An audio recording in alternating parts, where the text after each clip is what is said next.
Hi guys ನಮಸ್ಕಾರ ಎಲ್ಲರಿಗೂ welcome back to our ಎದೋದ ಯೂಟ್ಯೂಬ್ ಚಾನಲ್. ಸೊ ತುಂಬ ಜನ ವಿದ್ಯಾರ್ಥಿಗಳಿಗೆ ಸೆಕೆಂಡ್ ಪಿ ಯು ಸಿ ವಿದ್ಯಾರ್ಥಿಗಳಿಗೆ ಒಂದು ಕ್ವೆಶನ್ ಓಡ್ತಿರತ್ತೆ.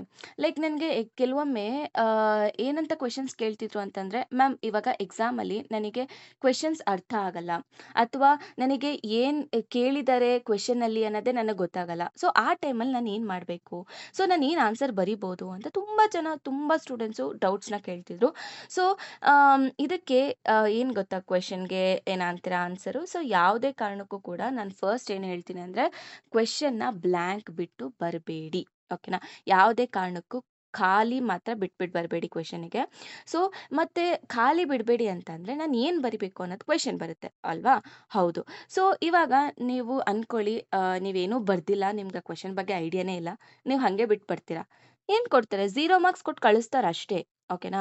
ಸೊ ಅದ್ರ ಬದಲು ನೀವು ಆ ಕ್ವೆಶನ್‌ಗೆ ರಿಲೇಟೆಡ್ ಏನಾದರೂ ಒಂದು ಆನ್ಸರ್ ಬರೆದ್ರೆ, ಖಂಡಿತವಾಗ್ಲೂ ಅವರು 2ರಿಂದ 3 ಮಾರ್ಕ್ಸ್ ಅಂತೂ ಕೊಟ್ಟೇ ಕೊಡ್ತಾರೆ. ಸೊ 2ರಿಂದ 3 ಮಾರ್ಕ್ಸ್ ಬೆಟರಾ? 0 ಮಾರ್ಕ್ಸ್ ಬೆಟರಾ? ಅಂತ ಕೇಳಿದ್ರೆ ಆಬ್ವಿಯಸ್ಲಿ ನೀವೇನು ಹೇಳ್ತೀರಾ? ನಮ್ಗೆ ಅಷ್ಟಾದ್ರೂ ಬಂದ್ರೆ ಸಾಕಪ್ಪ. ಎಕ್ಸ್ಟ್ರಾ ಬಂದ್ಬಿಟ್ರೆ ಸಾಕು, ಒಂದ್ 2 ಮಾರ್ಕ್ಸು.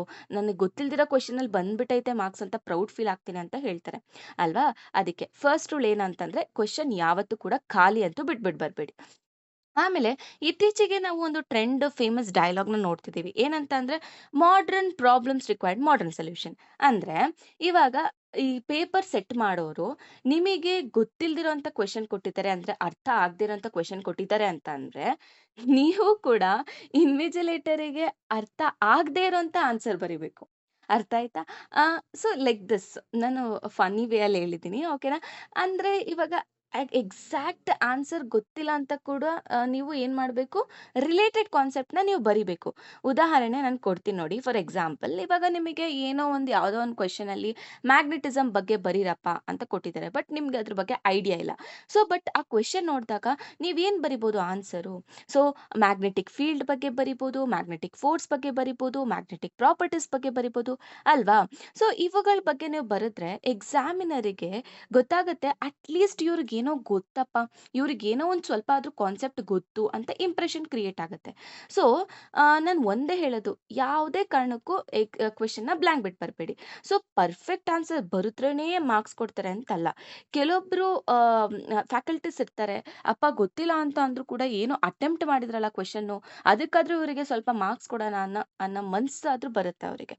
So okay. ಇವಾಗ ನೀವು ಗೊತ್ತಿರೋದನ್ನ, ಇವಾಗ ತುಂಬಾ ಜನ ಸ್ಟೂಡೆಂಟ್ಸು ಗೊತ್ತಿದ್ರೂ ಕೂಡ ಆನ್ಸರ್ ಗೊತ್ತಿದ್ರೂ ಕೂಡ ಅವ್ರಿಗೆ ಮಾರ್ಕ್ಸ್‌ಗಳು ಹೋಗ್ತವೆ. ಯಾಕೆ ಮಾರ್ಕ್ಸ್‌ಗಳು ಹೋಗುತ್ತೆ? ಸೊ ಮೇನ್ ರೀಸನ್ ಏನಂತಂದ್ರೆ ಪ್ರೆಸೆಂಟೇಷನ್. ಸೊ ನೀವು ನೀಟಾಗಿ ಪೇಪರ್‌ನ ಪ್ರೆಸೆಂಟ್ ಮಾಡಿರಲ್ಲ. ಅಂದ್ರೆ ಇವಾಗ ಒಂದು ಫಾರ್ಮ್ಯಾಟ್ ಅಂತ ಅಂದ್ರೆ, ಇವಾಗ ಒಂದು ಕ್ವೆಶ್ಚನ್ ಆದ್ಮೇಲೆ ಲೈನ್ ಬಿಡೋದಂತ ಆಗಿರ್ಲಿ, ಅಥವಾ ನೀಟಾಗಿ ಪೇಪರ್‌ನ ಇಡ್ಬೇಕು.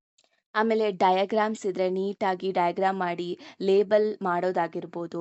ಸೊ ಇದೆಲ್ಲ ಏನಂತೀರ, ಒಂದು ಇಂಪ್ರೆಷನ್ನ ಕ್ರಿಯೇಟ್ ಮಾಡತ್ತೆ ಇವ್ಯಾಲ್ಯೂಯೇಟರ್ಸ್‌ಗೆ. ಓಕೆನಾ? ಸೊ ಅದರಿಂದ ನೀವೇನು ಅಂತ ಅಂದ್ರೆ, ಲೈಕ್ ಫಸ್ಟ್ ಆಫ್ ಆಲ್ ನಿಮ್ಗೆ ಆನ್ಸರ್ ಗೊತ್ತಿದ್ರೆ ಯಾವ ರೀತಿ ಬರಿಬೇಕಂತ ಗೊತ್ತಾಯ್ತಲ್ವಾ? ರೆಪ್ರೆಸೆಂಟೇಷನ್ ಅನ್ನೋದು ಇಂಪಾರ್ಟೆಂಟು. ಆಮೇಲೆ ಕೀವರ್ಡ್ಸ್‌ನ ಅಂಡರ್‌ಲೈನ್ ಮಾಡಿ. ಓಕೆನಾ? ಸೊ ಇವಾಗ ಕೆಲವೊಂದ್ ಸತಿ, ಇವಾಗ ನಿಮ್ಮ ಒಬ್ರು ಪೇಪರೇ ಅಲ್ಲ ಅಲ್ವಾ ಅವರು ಕರೆಕ್ಷನ್ ಮಾಡೋವಂಥದ್ದು. ತುಂಬಾ ಜನದ ಪೇಪರ್‌ನ ಕರೆಕ್ಷನ್ ಮಾಡ್ತಾರೆ. ಸೊ ಅಂತ ಅಂದ್ರೆ ಇವಾಗ ಫಸ್ಟ್‌ಗೆ ಅವ್ರಿಗೆ ಇಂಪ್ರೆಷನ್ ಕ್ರಿಯೇಟ್ ಆಗ್ಬೇಕಂತಂದ್ರೆ, ಇವಾಗ ನೀವು ಲೈಕ್ ಕೀವರ್ಡ್ಸ್‌ನ ಅಂಡರ್‌ಲೈನ್ ಮಾಡಿದ್ರೆ, ಓಕೆ ಇವ್ರಿಗೆ ಗೊತ್ತಿದೆ ಕಾನ್ಸೆಪ್ಟು, ಎಲ್ಲ ಗೊತ್ತಿದೆ ಅಂತ ಹೇಳ್ಬಿಟ್ಟು ಕರೆಕ್ಷನ್ ಮಾಡ್ತಾ ಅವರು ಹಂಗೆ ಮಾರ್ಕ್ಸ್ ಕೊಡ್ತಾ ಹೋಗ್ತಾರೆ. ಓಕೆನಾ? ಸೊ ರೆಪ್ರೆಸೆಂಟೇಷನ್ ಅನ್ನೋದು ಇಂಪಾರ್ಟೆಂಟ್. ಗೊತ್ತಿಲ್ಲ ಅಂತ ಅಂದ್ರೆ ಏನು ಬರಿಬೇಕು ಅಂತಾನೂ ನಾನು ಹೇಳ್ದೆ. ಏನು ರಿಲೇಟೆಡ್ ಕಾನ್ಸೆಪ್ಟ್‌ನ ನೀವು ಬರಿತಾ ಹೋಗ್ಬೇಕು. ಅದು ಯಾವತ್ತೂ ಖಾಲಿ ಬಿಡಬಾರ್ದು. ಸೊ ಇಷ್ಟೇ. ಓಕೆನಾ? These are a simple tricks ಅಂತಾನೆ ಹೇಳ್ಬೋದು ಎಕ್ಸಾಮಲ್ಲಿ. ಸೊ ನಿಮಗೆ ಆಮ್, ಕೆಲವೊಬ್ರು ಸ್ಟೂಡೆಂಟ್ಸ್‌ಗೆ ಕನ್ಫ್ಯೂಷನ್ ಇರುತ್ತೆ. ನಾನು ಎಲ್ಲ ಓದಿರ್ತೀನಿ, ಎಲ್ಲ ಬರಿತೀನಿ, ಆದ್ರೂ ನನಗೆ ಮಾರ್ಕ್ಸ್ ಸಿಗಲ್ಲ ಅಂತ ತುಂಬಾ ಜನ ಕ್ವೆಶನ್ಸ್ ಇರುತ್ತೆ. ಸೊ ಆಲ್ಮೋಸ್ಟ್ ನಿಮ್ಮ ಕ್ವೆಶನ್ಸಿಗೆ ನನ್ ಆನ್ಸರ್ ಸಿಕ್ಕಿದೆ ಈ ಒಂದು ವಿಡಿಯೋದಲ್ಲಿ ಅಂತ ಅನ್ಕೊಳ್ತೀನಿ. So all the best for your exams and thank you so much.